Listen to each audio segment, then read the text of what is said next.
Je vous entends pas. Alors, attends.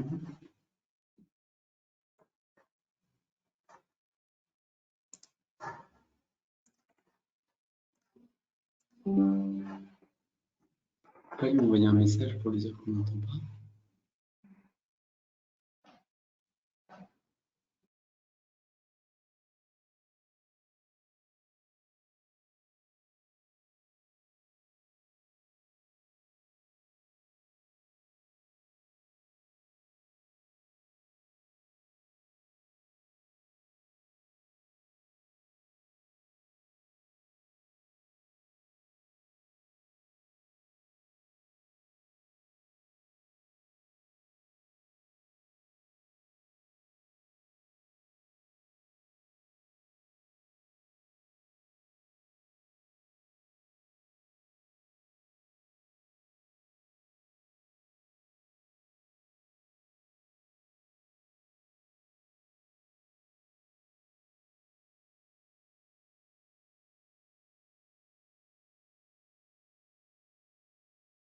Hop. Alors, est-ce que ici, vous m'entendez mieux? Oui, là c'est bon, on vous entend. Ah, super. Ok. Excusez-moi, c'est moi qui, avec mon casque, ai sans doute fait une fausse manip. Donc, je le disais, on recommence. Bienvenue sur ce nouveau webinaire organisé par le département de formation de l'Argus de l'assurance. Donc, l'Argus de l'assurance, comme on peut le voir sur la slide suivante, ce sont plus de 150 programmes de formation et 400 sessions programmées chaque année. En présentiel ou à distance, si vous voulez bien, Franck, passer sur la slide d'après. Voilà, sur des thématiques variées, voilà, telles que le risk management, la distribution, le digital, la réglementation et la finance. Et c'est la finance qui va nous intéresser ce matin à travers la formation que vous pouvez voir juste après, comptabilité d'assurance, décrypter la norme IFRS 17 et la mettre en œuvre. Donc, c'est une formation dont les 2 dernières sessions de l'année se déroulent en classe virtuelle les 15 et 16 novembre prochains sur 2 matinées, puis à Paris en présentiel le 2 décembre.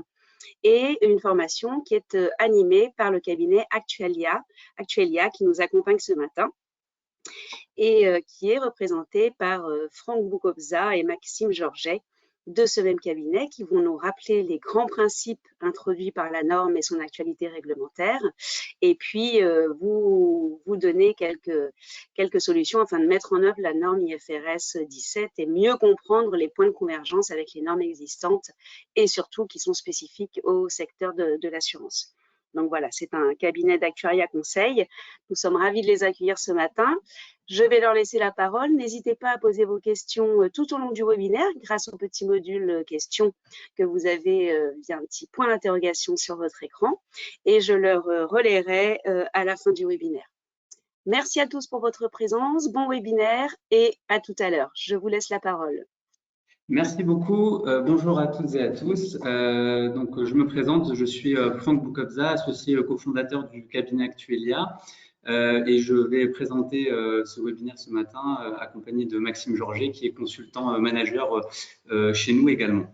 Alors, juste un petit mot de présentation du cabinet. Donc, pour vous rappeler qu'Actualia, c'est un cabinet d'actuariat conseil généraliste. On est basé à Paris. Nous sommes 3 associés, entre 35 consultants, et nous intervenons auprès d'une centaine de clients assurance, que ce soit des sociétés d'assurance, des institutions de prévoyance ou des mutuelles. Et on a le plaisir ce matin de pouvoir partager avec vous quelques réflexions autour des projets IFRS 17. Comme vous le savez très certainement, le contexte en cette fin d'année est plutôt chargé en la matière, avec des bilans d'ouverture qui doivent être produits très prochainement. Et la question qui est posée dans ce webinaire, le compte à rebours est lancé. C'est vrai qu'on pourrait se poser la question de savoir est-ce qu'on est à la fin de l'histoire ou finalement au commencement ou à l'ouverture d'une nouvelle ère. C'est vrai que là, les organismes ont pas mal travaillé sur une première phase de conformité, mais il se trouve que beaucoup de problématiques de mise en œuvre, comme on va le voir, vont se poser. Et à l'issue de cette première phase de production des bilans IFRS 17, bien sûr, des sujets de convergence technique vont émerger. et beaucoup d'acteurs se préparent déjà à entrer dans une seconde phase de conformité, bien sûr, dans laquelle le sujet des ressources, alors des ressources humaines, mais aussi des ressources technologiques, techniques, ces questions-là vont continuer à se poser bien après 2023. Alors, pour introduire aussi notre petite présentation d'aujourd'hui, effectivement, elle s'inscrit, comme ça a été rappelé en introduction, dans le cadre d'un parcours ou d'une journée de formation qui a pour objectif d'introduire, on va dire, les concepts de base ou les notions de base associées à IFRS 17. Alors, bien sûr, tout cela se fait en une journée, donc bien sûr, on n'a pas effectivement la prétention de pouvoir condenser et résumer ce sujet très vaste en une journée. Mais voilà, l'idée, c'est de rappeler à un niveau basique les concepts clés associés à IFRS 17 et bien sûr les problématiques de mise en œuvre qui vont se poser. Alors pour commencer, déjà, IFRS 17, c'est quoi? C'est donc une norme comptable internationale qui traite de l'évaluation des contrats d'assurance et qui va fixer, imposer un cadre de représentation de ces états financiers, donc la manière dont on va discloser ces états financiers. Alors, pour retranscrire ces exigences, les organismes vont devoir s'appuyer en interne sur des expertises qui vont finalement être assez transverses. Alors, bien sûr, IFRS 17, c'est un sujet d'abord comptable, donc qui va faire appel aux ressources et aux fonctions finances dans les entreprises, la comptabilité, le contrôle de gestion, puisque bien sûr, comme je vous le disais, c'est un sujet comptable, mais aussi s'appuyer sur les ressources techniques, les ressources actuarielles, puisqu'on va viser ici la valorisation des engagements en assurance, et qui dit valorisation des engagements dit bien sûr modélisation et recours aux spécificités, aux particularités développées par les actuaires. On note aussi d'autres contributions qui sont observées au sein des organismes, puisque ce sujet assez transverse qui va aussi toucher les systèmes d'information et bien sûr des sujets aussi qui ont pris place dans un temps assez long avec des enjeux de coordination, de gestion de projet, puisqu'on va mobiliser beaucoup de ressources et internes et externes. Il va falloir coordonner tout ça, il a fallu coordonner tout ça et continuer de le coordonner, donc un sujet aussi processus et gestion de projet.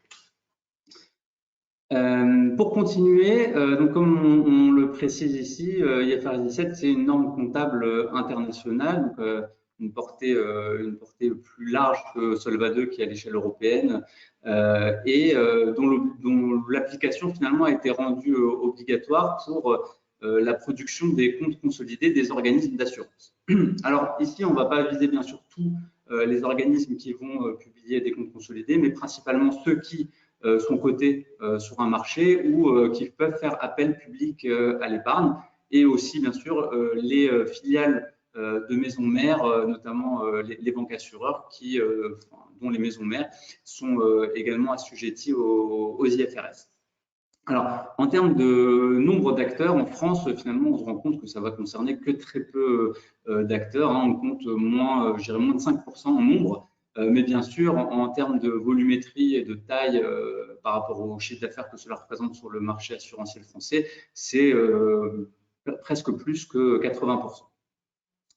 On peut aussi rappeler ici que dans certains pays, l'application des IFRS a été finalement rendue obligatoire à l'ensemble du marché, que les organismes soient cotés ou pas. Certains pays ont fait le choix et ont pris le parti d'imposer ce nouveau référentiel à tout le marché assurantiel. Alors, on peut ici aussi déjà imaginer le sujet assez complexe de la comparabilité des productions IFRS entre les acteurs, puisque différents pays vont se mobiliser, différents acteurs au sein de ces pays vont se mobiliser avec des juridictions particulières, des spécificités liées à leurs produits d'assurance qui vont leur être aussi particulières, des choix de modélisation qui peuvent aussi présenter un certain nombre de différences. Et un des objectifs, on va le voir, d'IFRS, qui est finalement de tendre et de rechercher une certaine transparence sur le marché et une comparabilité pourrait apparaître comme un objectif assez complexe à atteindre.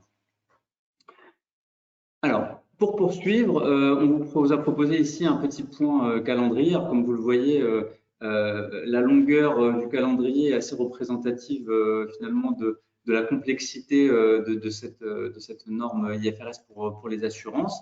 Donc, une mise en conformité assez longue parce qu'effectivement, il a fallu penser ce nouveau référentiel, aussi le confronter à la maturité du marché, le mettre en perspective aussi de l'avancée des autres normes IFRS, puisqu'on va voir que ce n'est pas seulement IFRS 17 qui concerne le secteur des assurances.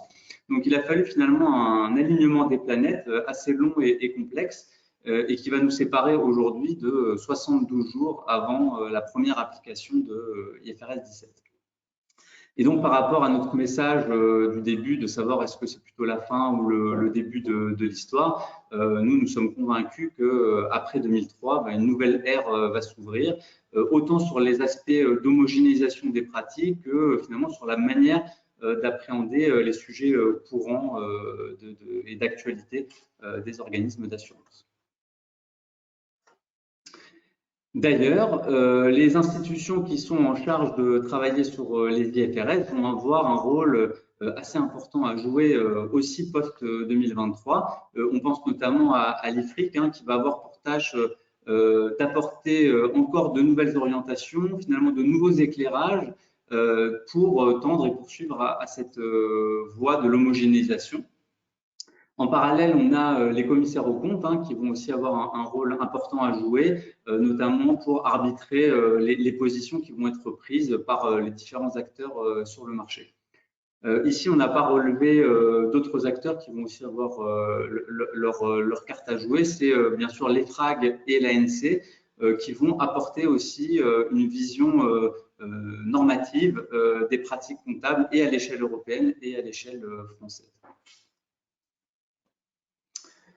Donc, comme on le disait, à partir du 1er janvier 2023, les assureurs vont présenter leurs engagements techniques selon la norme IFRS 17. Et comme je vous le disais aussi, ce n'est pas la seule norme qui s'applique au secteur, puisque on a l'équivalent d'IFRS 17 à l'actif et c'est IFRS 9 donc, qui va s'appliquer en parallèle. D'autres IFRS sont d'ores et déjà appliqués par les assureurs, notamment la norme IAS 19 pour les avantages au personnel. On pense aussi à IFRS 2 dès lors qu'il y a des sujets de rémunération en instruments de capitaux propres. Donc, les sujets IFRS qui peuvent être assez variés, mais ici, on va se concentrer sur la manière dont on va évaluer et comptabiliser les contrats d'assurance selon IFRS 17. Alors, on peut aussi se rappeler tout de suite quelques grands objectifs visés par le référentiel IFRS de manière générale. Alors, en plus de privilégier la substance sur la forme, le référentiel IFRS va aussi viser le principe de juste valeur et la recherche de davantage de transparence sur le marché. Alors, bien sûr, la contrepartie du concept de juste valeur, c'est l'introduction d'une certaine volatilité dans le suivi des indicateurs.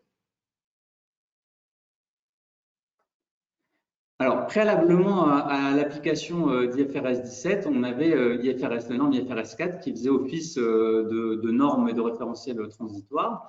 IFRS 4 a apporté finalement quelques avancées, notamment sur la manière dont on va définir les contours d'un contrat d'assurance, la distinction qu'on peut apporter entre le risque assurantiel et le financier, et a introduit un certain nombre de concepts qui permettaient notamment d'atténuer le décalage entre la valorisation des actifs et celle des passifs, avec notamment le recours à la comptabilité reflet, la comptabilité miroir ou autrement appelée shadow accounting, qui permettait de rééquilibrer l'apparition des plus ou moins values latentes au bilan des assureurs avec des ajustements équivalents, que ce soit sur les provisions, sur la participation aux bénéfices différés et bien sûr sur les fonds propres.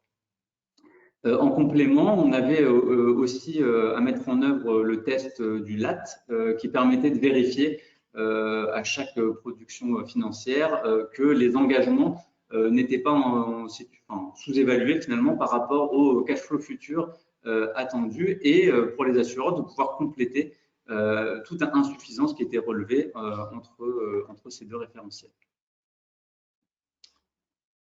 Alors, dans le contexte d'IFRS 4, comme on le disait, on a à l'époque mis en place un certain nombre d'artifices, notamment le cas de la shadow accounting et le test du LAT, avec aussi pour but de tenir compte des spécificités comptables de chaque pays, ce qui a pu apporter une certaine complexité dans la lecture des états financiers des acteurs de l'assurance et bien sûr dans la comparabilité de ces derniers.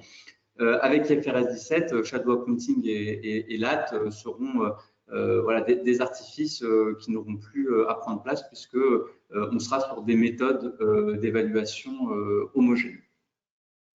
Autre sujet pour les organismes qui opèrent à l'international, effectivement, la comptabilisation des contrats d'assurance par groupe homogène va aussi être un plus qui va permettre aussi la rationalisation des portefeuilles et des contrats d'assurance sur cette échelle internationale.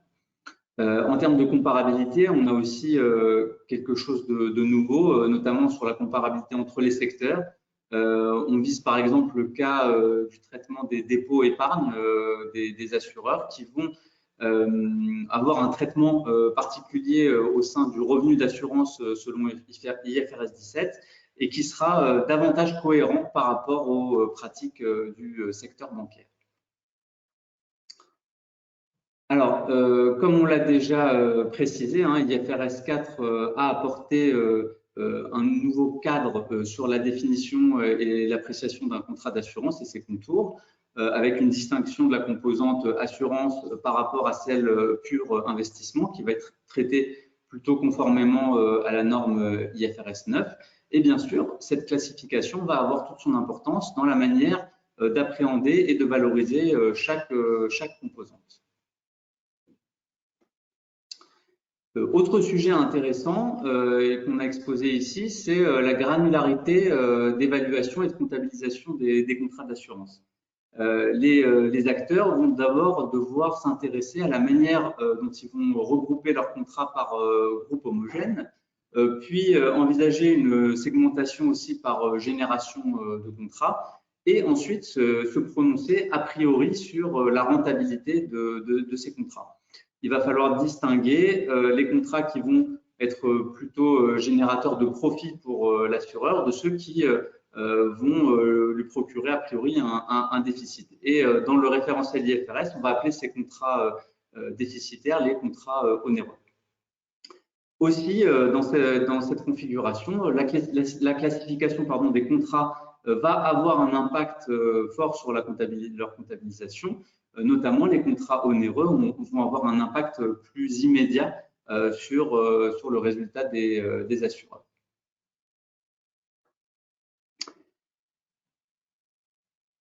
Alors, autre sujet, effectivement, donc Maxime va rentrer plus dans le détail effectivement de la manière dont on va évaluer les contrats d'assurance. Et trois méthodes vont se dégager dans le référentiel IFRS 17. Une méthode BBA à gauche, qui est plutôt le modèle général et qui va distinguer les passifs des assureurs en trois grands blocs. Un bloc plutôt cash flow futur actualisé, un autre pour prendre en compte l'ajustement pour risque, et un dernier avec la fameuse marge de service contractuel dont Maxime vous parlera. Un second modèle VFA qui va être une adaptation du modèle général plutôt pour les contrats épargne retraite en France, ceux qui vont notamment avoir de la participation aux bénéfices discrétionnaires où les actifs interagissent avec les passifs. Et dans ce cadre-là, un modèle spécifique est déployé par les assureurs dans le contexte IFRS 17.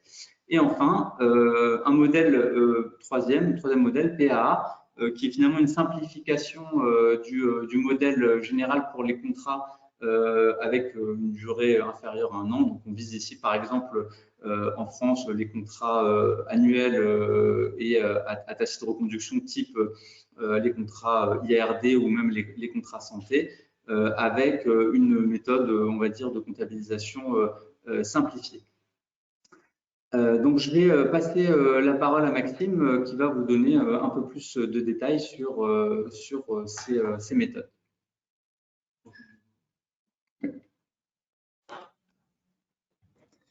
Alors, merci Franck pour cette présentation. Il est coupé. C'est coupé. Bon, laisse mon micro, laisse mon micro.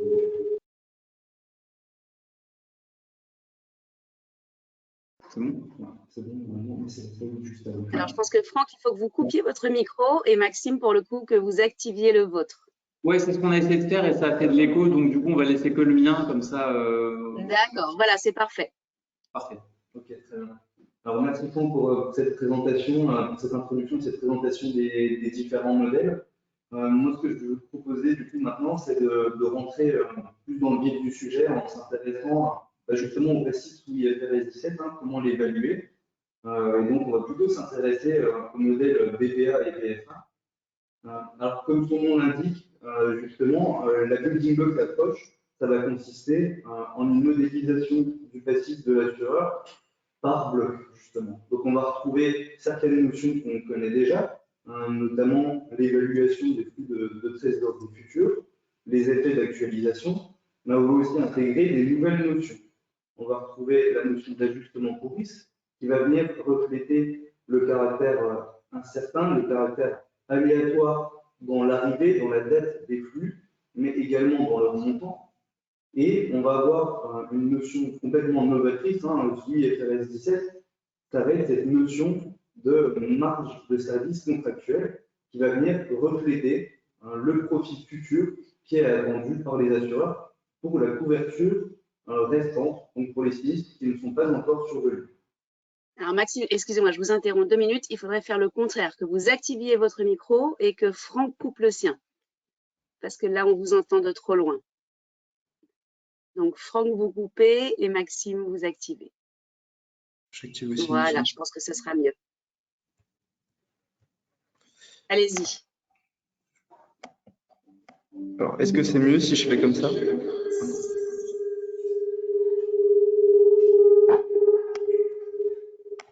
Je pense que c'est à cause de l'écran.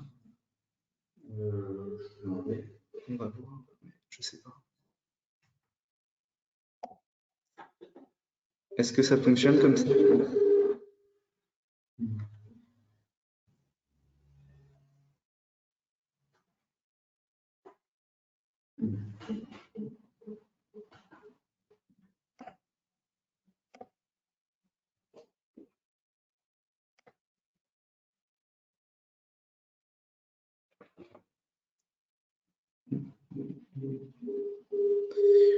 On va repartir sur la configuration d'avant parce que là, il y a trop d'écho, effectivement. Donc Franck, on va remettre votre micro et Maxime, couper le vôtre. Je vais essayer de parler plus fort. Voilà. J'ai réactivé. Oui. Ok.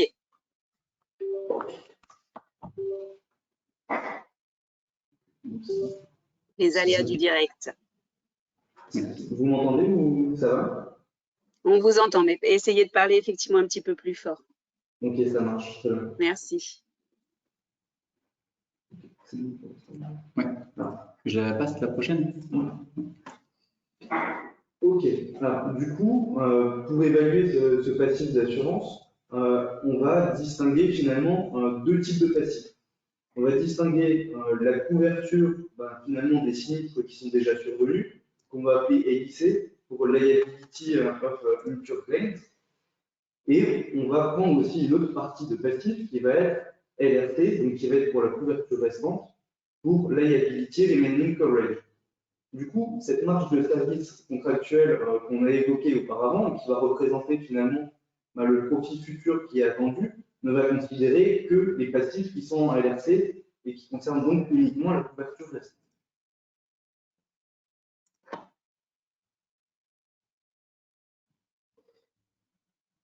du coup, si on s'intéresse plus particulièrement maintenant à la partie best estimate, donc on va décomposer chacun des différents blocs. Le best estimate, lui, il correspond finalement à l'estimation à la juste valeur des flux de trésorerie futurs actualisés. Donc pour ceux finalement qui sont déjà soumis à solvabilité 2, au niveau de la frontière des contrats, on va pas être très loin de ce qu'on connaît déjà. Effectivement, finalement, la prise en compte des flux, elle s'effectue dès lors que l'assureur a la possibilité de contraindre l'assuré à payer le montant de la prime et que d'autre part, l'assureur a l'obligation finalement de fournir le service, de fournir la couverture d'assurance pour les assurés. Donc il peut s'agir finalement aussi bien de flux, on dirait flux entrants, on appellerait des flux entrants, qui seraient donc les flux de primes, que de flux sortants, qui seraient par exemple des prestations ou encore des frais. Justement, concernant la notion de frais, on va rentrer un petit peu plus dans le détail parce que sous la norme IFRS 17, on a une particularité. On va avoir finalement une notion de frais dits attribuables. Les frais attribuables, ça va être des frais qui sont attribuables au contrat d'assurance. Ces frais-là, ils vont être pris en compte directement dans les best estimates. On va les intégrer directement dans nos flux de trésorerie futurs, dans notre passif. Donc là, il peut s'agir de frais de gestion de sinistre, de frais d'acquisition ou encore de frais d'administration des polices d'assurance. On va les distinguer de flux qui sont dits non attribuables, non rattachables au contrat d'assurance. Et donc là, ça va être des flux qui vont être comptabilisés directement en résultat et qui ne vont pas être provisionnés.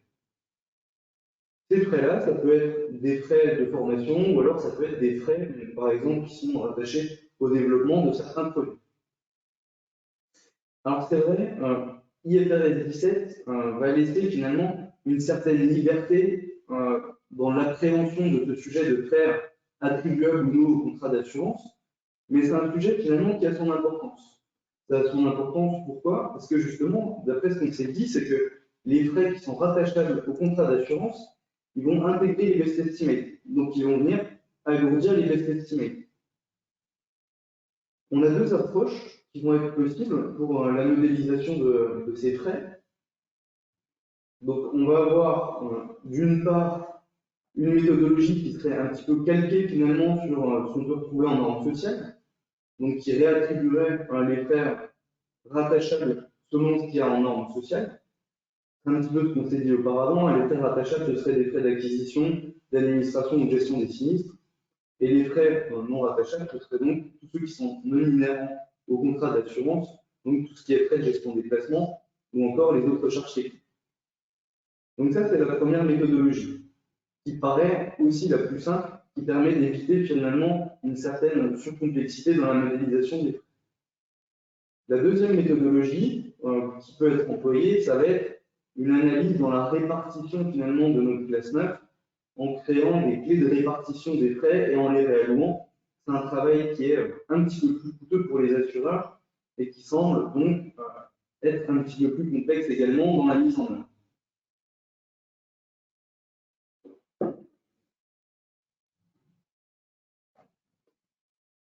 Maintenant, quand on va s'intéresser à la partie valeur temps de l'argent, eh bien, finalement, on va essayer de trouver, de créer, de construire une courbe des taux qui va refléter les caractéristiques des flux de trésorerie d'un assureur. Donc, on va devoir venir reconstituer finalement le caractère illiquide du passif de l'assureur. Du coup, le passif de l'assureur ne peut pas être vendu sur un marché. Pour ça, l'IASB n'impose pas de taux d'actualisation, mais l'IASB va proposer deux méthodologies de construction. Une première méthodologie qui consisterait du coup à partir d'un taux d'intérêt sans risque et à intégrer une prime d'illiquidité qui viendrait justement refléter le caractère illiquide du passif de l'assureur. Ça nous permettrait d'avoir finalement un taux d'actualisation IFRS 17. C'est la première méthodologie qui est préconisée et c'est une méthodologie qu'on appelle bottom-up. La seconde approche qui peut être utilisée, c'est une approche dite top-down, où là, on va, contrairement à la première approche, partir du taux de rendement du portefeuille d'actifs et prendre en compte tous les facteurs qui ne seraient pas pertinents pour représenter le passif de l'assureur. On va également avoir des écarts de duration qui vont devoir être pris en compte et qui vont devoir être finalement retraités du taux de rendement de ces actifs. Donc, à partir de ces deux méthodologies, on peut reconstruire une courbe des taux IFRS 17 qui serait du coup relative à une courbe des taux sans risque, plus un élément qui viendrait refléter la prime d'illiquidité qui serait liée au passif de l'assureur.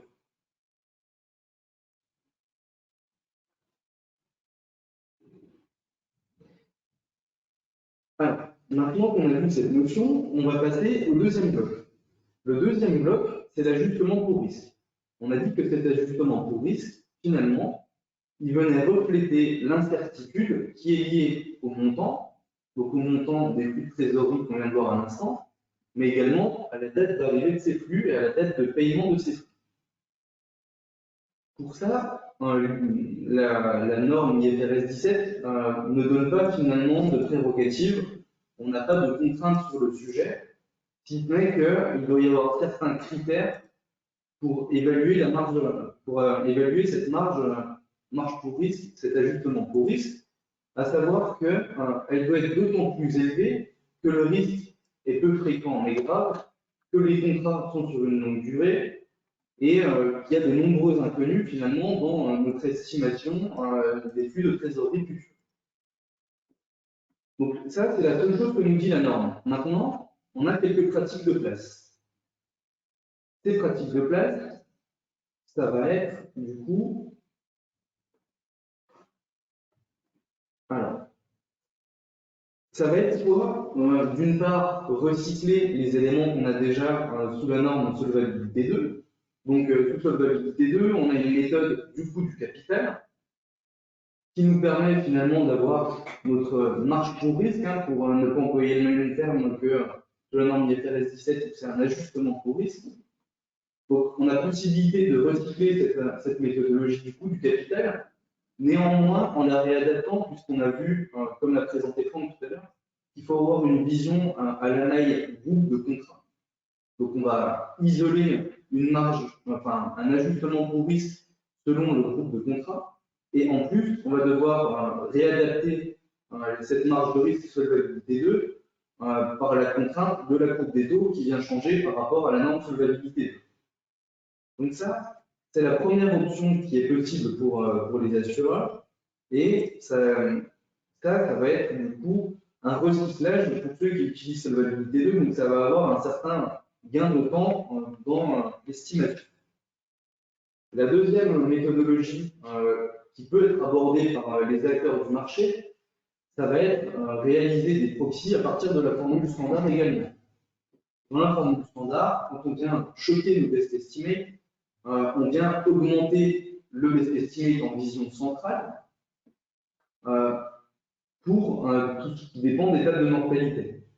Donc on va avoir des best estimates en choc mortalité, on va avoir des best estimates en choc longévité, en choc de chute, en choc rachat. Et donc, créer un écart entre ce best estimate central et le best estimate choqué, ça peut nous donner aussi un ordre de grandeur pour l'ajustement pour risque. Donc ça, c'est la deuxième solution qui est envisageable. La troisième solution, ça va être de partir de notre distribution finalement de la provision, donc des flux de trésorerie futurs, et établir finalement un certain seuil à partir d'une valuatrice ou d'une telle valuatrice, donc en établissant un niveau de confiance. Là encore, on n'a pas de préconisation, donc ça voudrait dire que les acteurs du marché pourraient choisir d'avoir un niveau de confiance plus ou moins élevé. Alors, tout le monde ne peut pas faire n'importe quoi, il va falloir quand même justifier son niveau de confiance, et ça va passer également par les reportings qui devront être remis. Dans les reportings qui devront être remis, il devra y avoir pour les acteurs une justification du niveau de confiance qui est donné pour l'ajustement pour risque. C'est ce qui va justement permettre d'avoir cette comparabilité entre les différents acteurs du marché.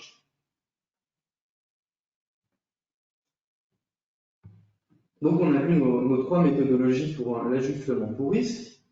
Maintenant, la partie qui nous reste finalement, c'est la partie complètement novatrice, qui est cette marge sur service contractuel. En fait, cette marge sur service contractuel, on a dit qu'elle allait représenter finalement le niveau de profitabilité qui est attendu. Donc là, si on revient à la maille qu'on a vue pour nos passifs plus en amont de cette présentation, on a dit qu'on allait les catégoriser selon leur caractère de profitabilité et de caractère justement déficitaire. Tous les contrats qui sont déficitaires, finalement, cette perte à l'initialisation, elle va être directement reconnue en résultat. À l'inverse, quand on estime que le groupe de contrats va être profitable, eh bien plutôt que de le reconnaître immédiatement en résultat, on va provisionner finalement le gain futur qui est anticipé. Donc, on va venir anticiper la profitabilité future sur le passif LRC. Alors, ce mécanisme à l'initialisation, il permet, on a dit, de ne pas reconnaître immédiatement en résultat, de reconnaître uniquement les pertes et pas reconnaître les gains. Mais ensuite, ce qui va nous intéresser, ça va être justement, très bien, on effectue la provision dans notre passif d'assurance, mais comment est-ce qu'on va venir relâcher justement ce gain futur en résultat? Eh bien, pour ça, on va construire ce qu'on appelle des coverage units, finalement des éléments de couverture, des unités de couverture, qui vont nous permettre de venir relâcher cette marge de service contractuelle en résultat à mesure que le service de l'assureur va être rendu. Voilà. Pour ça, on n'a pas d'éléments qui sont donnés par l'IASD. Il n'y a pas d'éléments qui sont donnés dans la norme. Par contre, il y a des pratiques de marché qui vont se mettre en place pour déterminer ces unités de couverture et savoir comment est-ce que je vais venir relâcher ma marge de service contractuelle sur la durée de couverture du groupe de contrat. Pour ça, on va pouvoir utiliser, par exemple, un prorata temporis sur cette durée de couverture. On va pouvoir utiliser, sinon, tout ce qui est rang, tout ce qui est PM, pour venir relâcher, à mesure du service rendu, cette marge de service contractuel en résultat. Il ne faut pas perdre de vue qu'à l'heure actuelle, il n'y a pas encore de solution miracle, que le premier exercice va être remis du coup en 2023 et qu'il devrait y avoir certaines zones de convergence par la suite sur cette marge de service contractuel et son relâchement chez l'ensemble des acteurs du marché.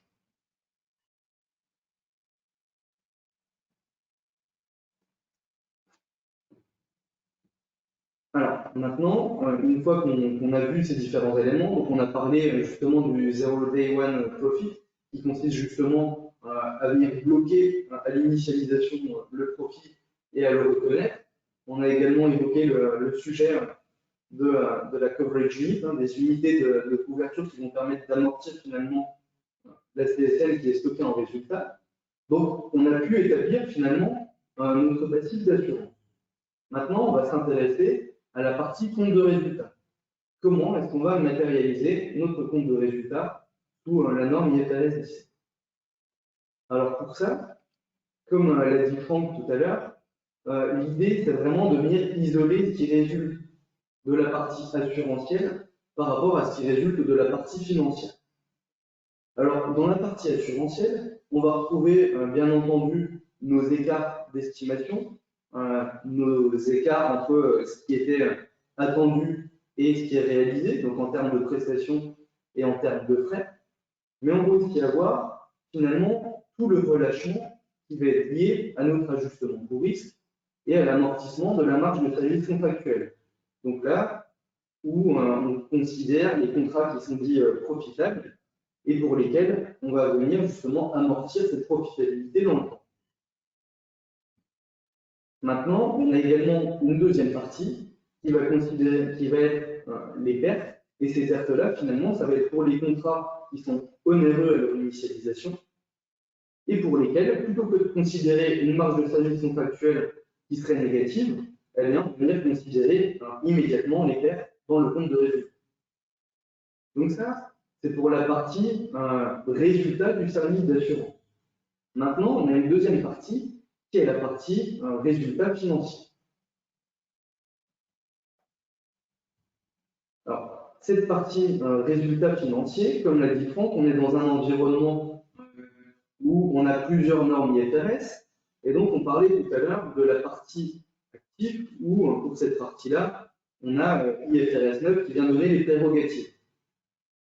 Avec le retard de la norme IFRS 17, les acteurs du marché ont eu la possibilité de retarder également l'établissement de la norme IFRS 9, qui, elle, va venir justement constater immédiatement dans le résultat financier de l'assureur les plus-values d'affaires. Maintenant, on a une deuxième partie qui va concerner la partie financière. Ça va être tout ce qui est relatif aux éléments de taux d'intérêt qu'on va retrouver justement dans notre passif. Bien, pour ces éléments-là, on a deux possibilités. Soit considérer les éléments en dehors du résultat, qu'on va appeler Other Comprehensive Income, donc OCI, ou bien considérer ces éléments directement dans le Profit and Loss. Utiliser finalement l'option OCI, ça va permettre d'avoir un résultat qui va être peu sensible aux variations de l'environnement économique et donc qui va focaliser directement le résultat uniquement sur du service assurantiel.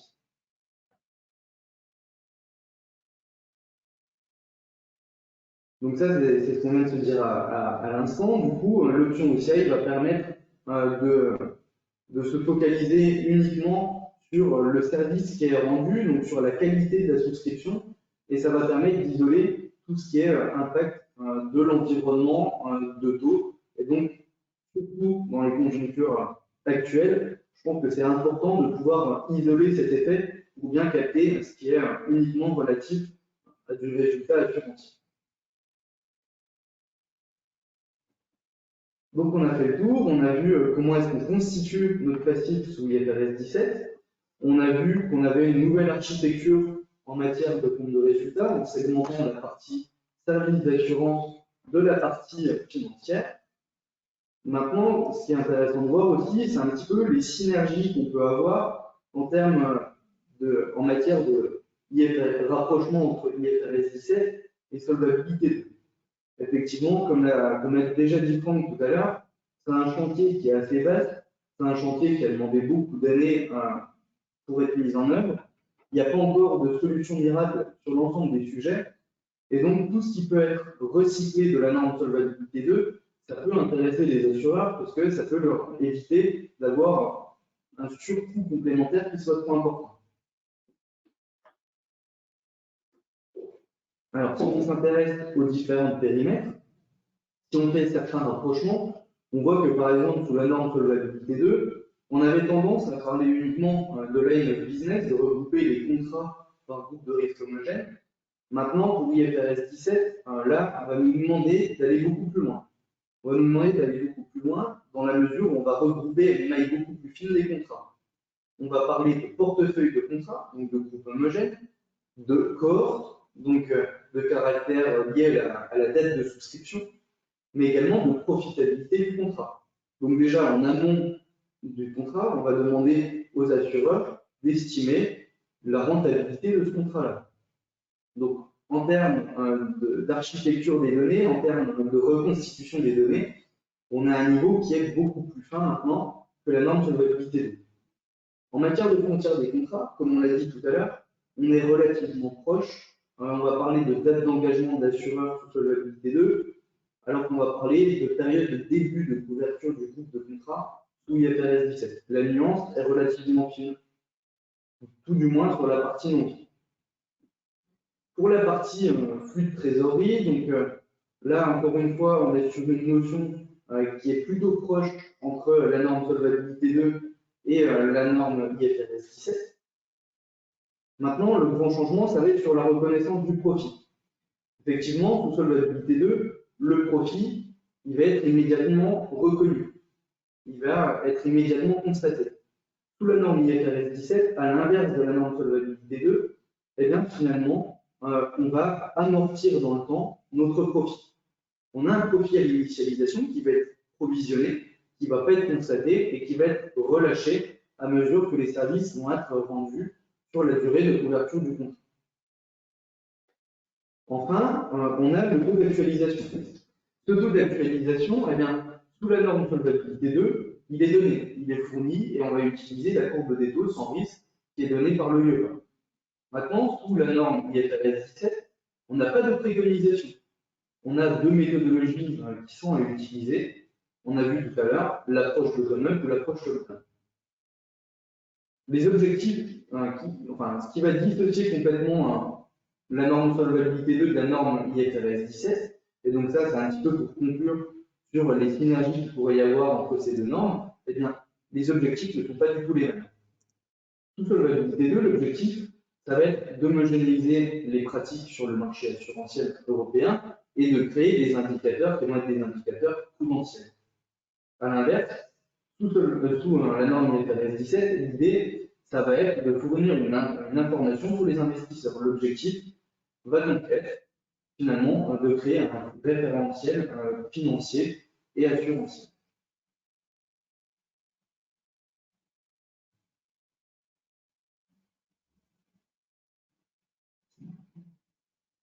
Alors, ce qu'il faut avoir en tête, c'est qu'on est dans un environnement qui est donc multinorme avec solvabilité 2, mais on a également l'environnement intra-IFRS qui consiste à du coup retarder l'échéance de l'IFRS 9, comme on l'a vu tout à l'heure, de manière à avoir finalement un actif qui soit aligné avec le passif de l'assureur.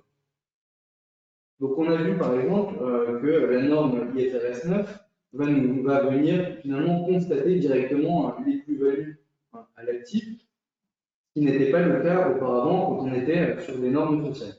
Donc finalement, toute cette gestion actif-passif, elle va être un petit peu retardée. Donc il y a eu des exemptions qui ont permis de retarder cette norme IFRS 9, alors qu'elle était déjà entrée en vigueur depuis pas mal de temps, justement pour pouvoir bien calibrer la partie active et la faire matcher avec la partie passive. Donc il y a tout un enjeu derrière l'arrivée d'IFRS 17, puisqu'on va voir finalement une arrivée plus tardive d'IFRS 9 qui était censée arriver plus tôt. Et donc on va reconnaître tout d'un coup, directement en 2023, une autre vision de l'actif de l'assureur et une autre vision du passif de l'assureur.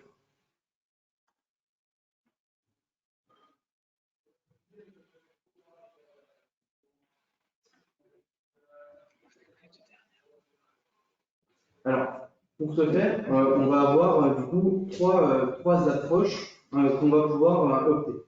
Soit une approche rétrospective complète, où eh bien, là, ça va être une approche qui va être très coûteuse à la fois en termes de moyens déployés, puisque ça suggère d'avoir une architecture des données et une historisation des données qui va permettre de remonter finalement plus facilement jusqu'à une maille assez fine, mais retracer finalement tout le passé de l'assureur. À la maille, comme on a dit tout à l'heure, du coup, honorabilité, à la maille ligne d'activité du groupe homogène et à la maille corps. Donc là, cette reconstitution, elle va être coûteuse parce qu'il va falloir avoir d'une part les moyens en interne de pouvoir reconstituer tout ce passé, mais en plus, ça va avoir un vrai coût en matière financière pour reconstituer tout le passé de l'assurance. La deuxième approche, c'est une approche qui va être finalement un petit peu modifiée par rapport à cette approche rétrospective complète, où finalement l'IASB va donner un peu plus de souplesse. Donc là, il va y avoir des retraitements sur les flux de trésorerie futurs, entre la phase d'initialisation et la phase de transition. Et donc, on va être sur une approche simplifiée également sur la partie courbe des taux. Puisqu'effectivement, quand on parle de passifs d'assurance, on ne va pas parler uniquement des flux de trésorerie futurs qui sont à reconstituer dans le passé, mais on va également devoir reconstituer toutes les chroniques de courbe des taux, donc avec la fameuse prédictibilité dont on a parlé tout à l'heure, au niveau de tout le passé de l'assureur. Donc là, on va avoir une approche, une rétrospective modifiée, qui va être plutôt l'approche vers laquelle l'ensemble des acteurs du marché va avoir tendance à se diriger, puisque l'approche rétrospective complète est quand même assez difficile à mettre en œuvre. La dernière approche qui peut être utilisée, ça va être une approche en fair value, où là, du coup, l'assureur va devoir établir une valeur de marché, donc une valeur qui pourrait être de vente sur les marchés de son passif d'assurance. Pour cette méthodologie-là, on n'a pas vraiment de prérogatives, on n'a pas vraiment de solutions qui sont données. Et pour ça, établir cette approche, c'est bien aussi que les organismes se rapprochent des commissaires aux comptes, justement pour venir valider leur initialisation, pour venir valider cette première mise en œuvre de la norme IFRS 17 dès 2020. Ok, merci Maxime. Du coup, quelques mots pour terminer. Alors, on a un peu dépassé le temps là de 5 minutes, on va faire vite. Donc là, on avait la volonté de vous présenter très brièvement l'étendue des chantiers qui se sont ouverts avec IFRS 17, avec, comme vous l'avez vu, des impacts organisationnels qui vont mobiliser beaucoup de ressources au sein des compagnies, des impacts IT, que ce soit pour gérer la nouvelle granularité comptable imposée par IFRS 17 ou même pour relever les défis d'adaptation des modèles actuariels. On va avoir finalement aussi des impacts process pour réussir le challenge de publier cette nouvelle information financière dans des temps restreints. Donc pendant la journée de formation qu'on anime avec l'Argus, on propose de revenir sur ces différentes thématiques de manière plus détaillée, mais toujours vraiment en restant à un niveau de base. Comme on l'a déjà dit, on n'a pas la prétention de résumer en un jour la quantité de travail qui a été entrepris par chaque organisme pour être en conformité. Et enfin, comme cela a été déjà rappelé, on pense qu'après 2023, il restera encore beaucoup d'efforts à fournir pour parfaire la conformité. Il va falloir intégrer dans la vision IFRS 17 finalement tous les sujets qui vont rythmer l'actualité des organismes d'assurance, des sujets qui peuvent être finalement exogènes comme la prise en compte de l'évolution de la conjoncture économique, remontée des taux, inflation, réforme des retraites en France, ou même l'évolution de la réglementation en Europe avec la révision prochaine de Solva 2, mais aussi traiter des sujets qui peuvent être d'ordre plutôt endogène pour le pilotage, comme des sujets de croissance externe ou même de transformation FRPS par exemple. Donc, on avait fait le tour des sujets qu'on voulait aborder ensemble ce matin et voilà, on reste à votre disposition si vous avez d'éventuelles questions. Écoutez, moi, il me reste à vous remercier, à remercier le cabinet Actualia pour cette présentation et surtout encourager nos participants à venir suivre la formation qu'ils animent à nos côtés sur les 2 dernières sessions de cette année pour en savoir plus et pour pouvoir mettre en œuvre concrètement les impacts de cette nouvelle norme. Merci beaucoup à tous les deux. À très bientôt pour un nouveau webinaire de l'Argus de l'assurance et je vous souhaite un très bon appétit. Au revoir. Au revoir.